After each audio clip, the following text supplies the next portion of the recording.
আসসালামু আলাইকুম। JS packaging এর নতুন আরেকটি ভিডিওতে আপনাকে স্বাগতম। প্রিয় দর্শক,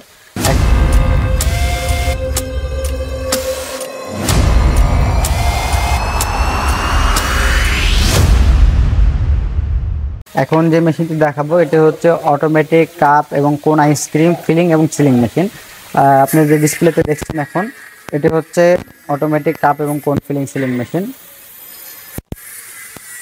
এটি হচ্ছে আপনার ফুললি পিএলসি কন্ট্রোলিং সিস্টেম।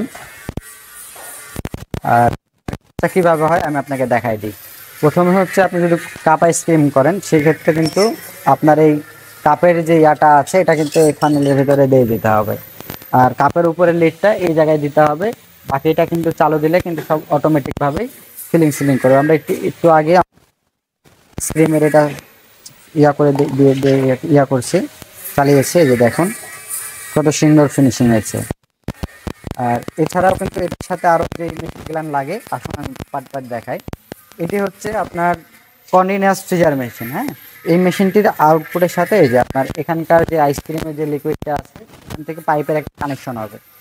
এখান থেকে এই যে এখানে হচ্ছে আপনার আইসক্রিমের পাইপের কানেকশনটা হবে, এখান থেকে কিন্তু আইসক্রিমটা এখানে চলে যায়। আর মেশিনগুলো আমি দেখাই। এটি হচ্ছে পাস্তুরাইজার মেশিন। প্রথমে আপনার এখানে আপনার এই আইসক্রিমের যে মূল চলে আসবে পাম্পের সাহায্যে চলে আসবে হচ্ছে আপনার হোমোনাইজার মেশিনে। হোমোনাইজার থেকে চলে আসবে হিট মেশিনে।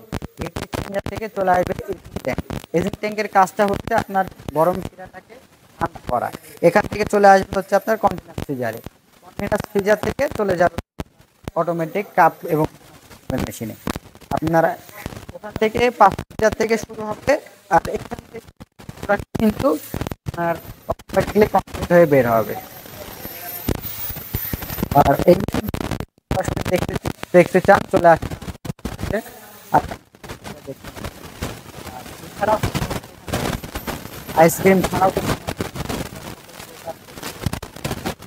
পেয়ে যাবেন। আজকের মতন ভিডিওটি এখানে শেষ করছি। নতুন আরেকটি ভিডিও দেখার জন্য আমন্ত্রণ জানিয়ে